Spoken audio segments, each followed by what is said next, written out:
Oh, sudah Taigo. Oh, wes Enggak Bun, itu. ayo Bun. Mulai, siap, ayo. Saya, Iki sensitifnya anu, iki sik munyer. gila, ono pelatihan ini ya apa?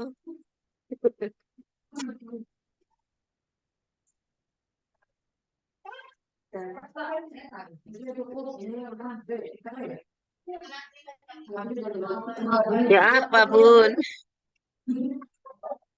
Recording ya Allah sampai jam-jam ini. Ini sudah recording, saya enggak mau utek-utek nanti khawatir rewel, Bun. Oke niki. Wow, materi medal. Anu mah ilang malih. Loh itu sudah gitu. Sampean klik wes itu. Oh, niki sampun lah balik aku klik. Lho niki, lo muter kasihan. Endi nak muter bukan. Terima kasih, Nak. Oh, sudah. Itu WPS lah itu. Lek WPS kan klik kanan nih ke Bu Sarah. Itu lo tulisannya W. Dalam. Itu lo tekan WPS. Jadi klik kanan ta. Dalam lagi. Kita coba. WPS anu kita. Nggih.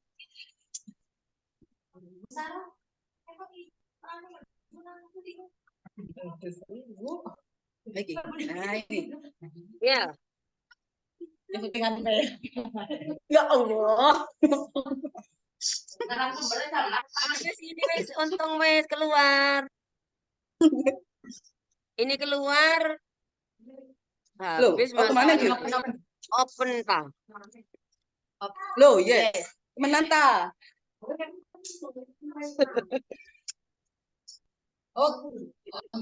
Oke. Apa yang tak seneni ya? Oh, balik aman.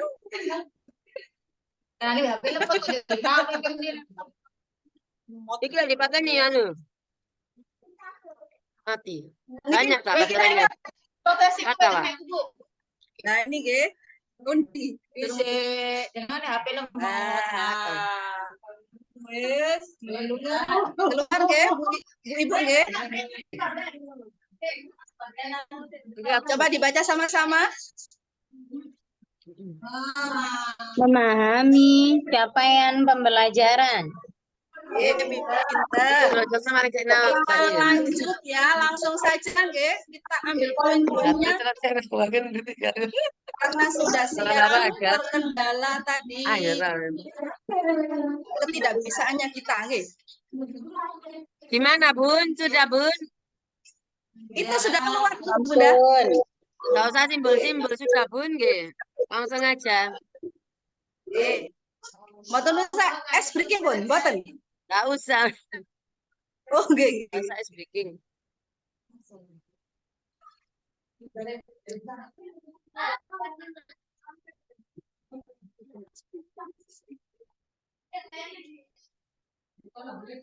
Ini refleksi dulu Bun ya. Refleksi dulu. Yang mau jawab silakan raise hand.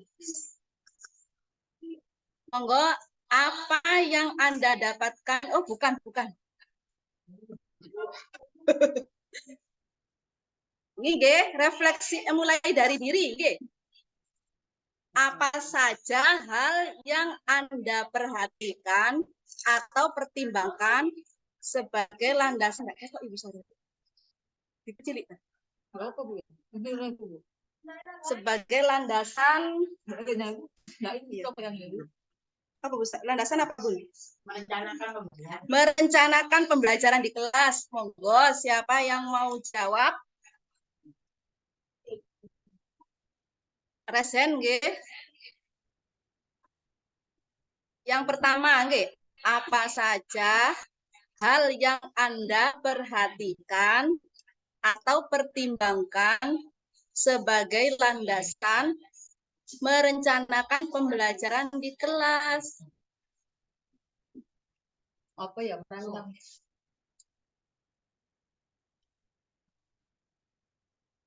Itu di bawah. Oh, langsung Bunda Yus ya mau jawab, monggo langsung.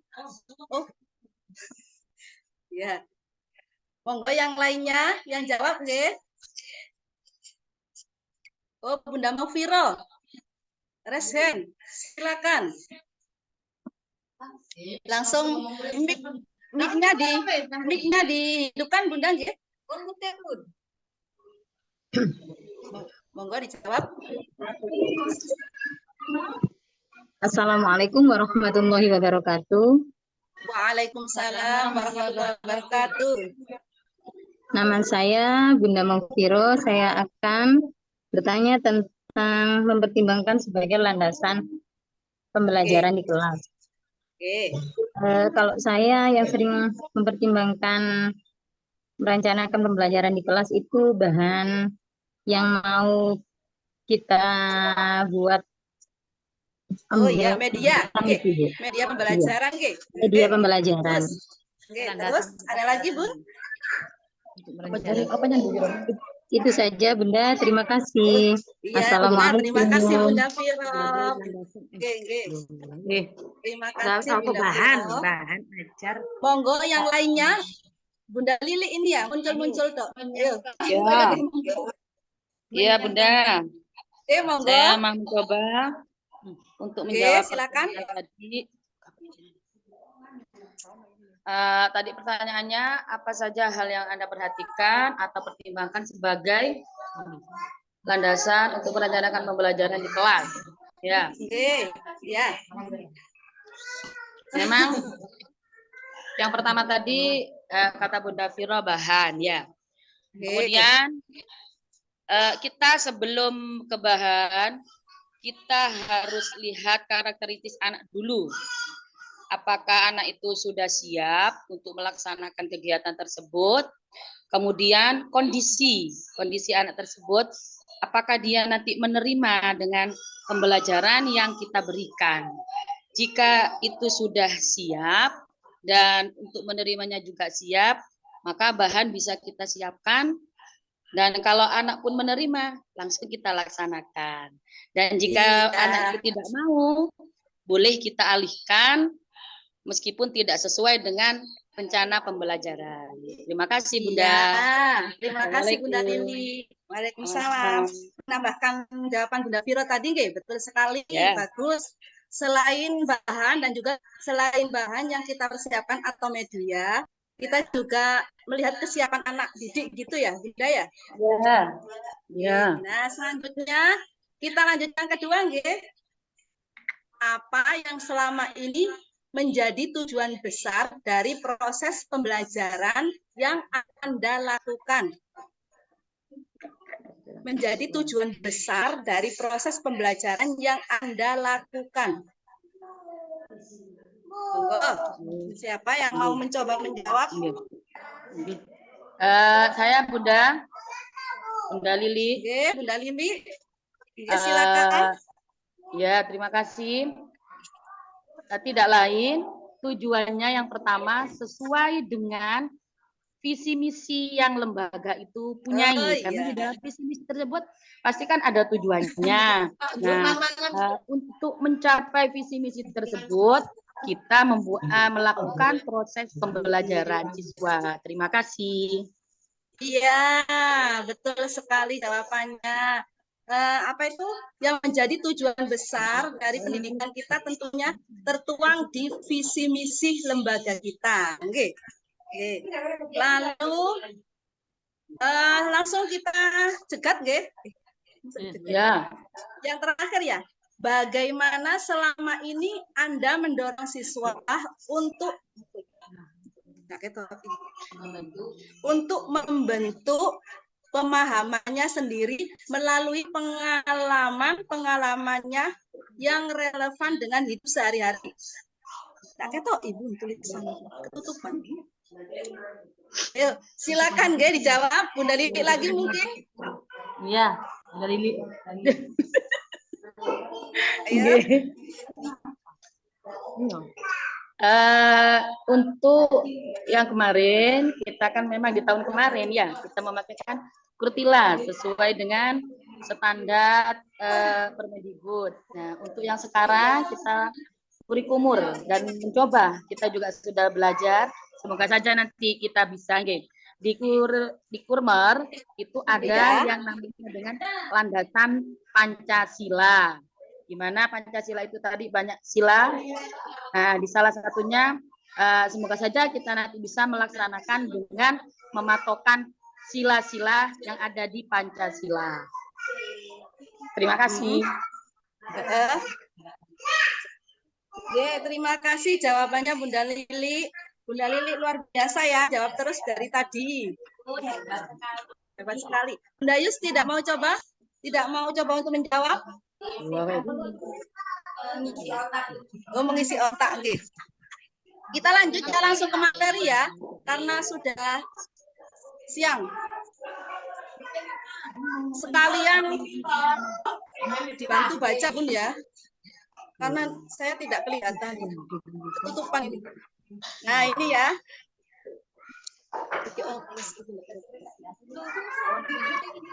Pembelajaran ibarat sebuah perjalanan, bukan sebuah perlombaan balap. Hal yang terpenting dalam sebuah perjalanan adalah tujuannya. Tanpa tujuan, kita pastilah hanya buang-buang waktu dan biaya saja. Jika sebuah tujuan jelas dan penting bagi hidup kita, pastilah kita akan mencari dan menggunakan berbagai cara untuk mencapainya. Seberapapun lamanya atau seberapapun menantangnya. Nah ya, jadi pembelajaran itu sebuah perjalanan, nggih. Bukan perlombaan, nggih. Perjalanan yang memiliki tujuan. Seperti kita mau misalnya, nggih, kita mau ke Malang, mau lewat tol, mau lewat Pandaan, Probolinggo, tujuannya tetap Malang. Oke. Jadi kita tidak sia-sia meskipun kita mau lewat dari Surabaya yang jauh, tapi tetap punya tujuan. Berbeda jika kita tidak memiliki tujuan. Kita munyer-munyer kok di embong, menghabiskan uang dan juga tenaga. Seperti itu ibaratnya, nggih. Capaian pembelajaran merupakan tujuan akhir di setiap fase pembelajaran siswa. Nah, tujuan pembelajaran itu adalah CP. Oke. CP itu adalah tujuannya. Kemarin Bu Sol sudah menjelaskan, nggih, ada anak yang lari, yang naik sepeda, yang jalan kaki. Tapi tujuannya tetap satu, CP. Mau cepat anak itu untuk mencapainya atau mau lambat, tetap tujuannya capaian pembelajaran. Karena setiap kemampuan anak itu berbeda pun ya dalam menerima pendidikan, okay? Dalam menerima pembelajaran. Oke. Okay? Lalu saya bacakan lagi, okay? CP adalah kompetensi minimum yang harus dicapai peserta didik untuk setiap mata pelajaran. Kalau TK tidak ada mata pelajaran, okay? Karena kita fase fondasi. CP dirancang dengan mengacu pada standar kompetensi kelulusan itu ada di peraturan pemerintah, ya, kalau tidak salah itu di undang-undang. Kok sampai akhir ya? Kita lanjut, G. Kita flash saja. Ini tujuan pendidikan Indonesia. Tujuan pendidikan Indonesia adalah mengembangkan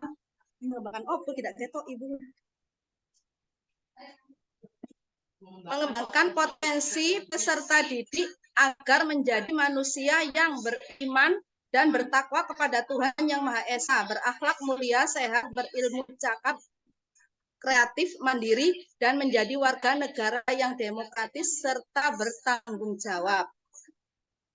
Untuk mencapai tujuan tersebut, pemerintah menetapkan kerangka dasar kurikulum yang terdiri dari struktur kurikulum, capaian pembelajaran, dan prinsip pembelajaran dan asesmen. Oke, bisa dipahami, G? Meskipun tanpa dijelaskan, G? Bunda Lili? G?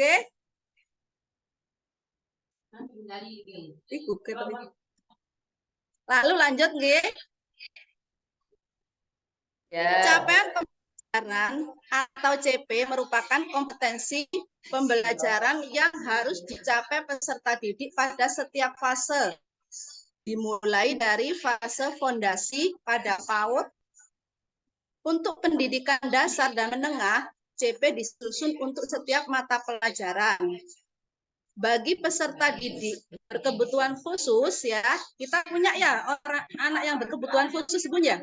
Satu, dengan hambatan intelektual dalam menggunakan CP pendidikan khusus. Nah, kemarin Bu Sel sudah menjelaskan anak yang berkebutuhan khusus itu dibagi dua. Oke. Ada yang hambatan intelektual itu yang berhubungan dengan intelijensi, Bun. Oke. Kompetensi. Ada juga yang anak berkebutuhan dalam hambatan fisik. Oke. Kalau anak yang berkebutuhan dalam hambatan intelektual itu ada CP-nya sendiri. Bukan mengikuti CP ini, ada CP sendiri. Bunda Yus kan punya murid seperti itu nggih? Bisa baca di undang-undang itu yang 200 lembar itu.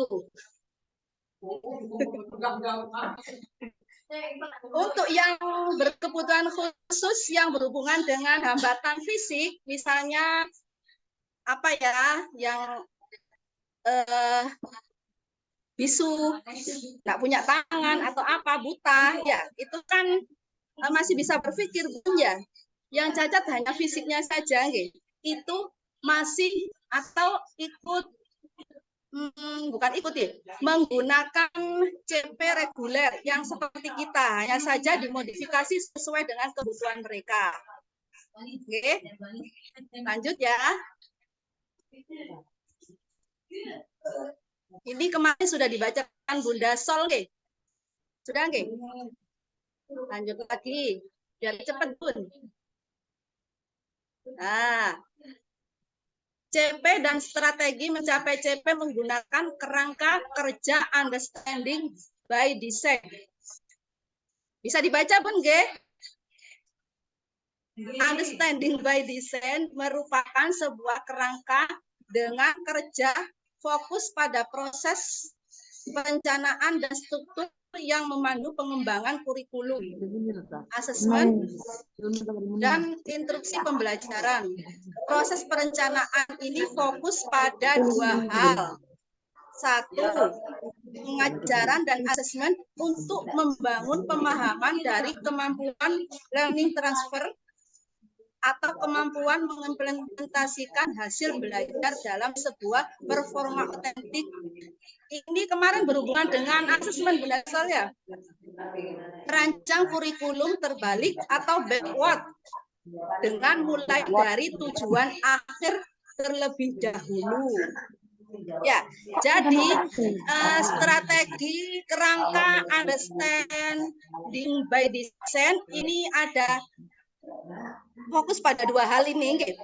Pengajaran dengan learning transfer dan juga backward. Oke. Lalu lanjut lagi ya.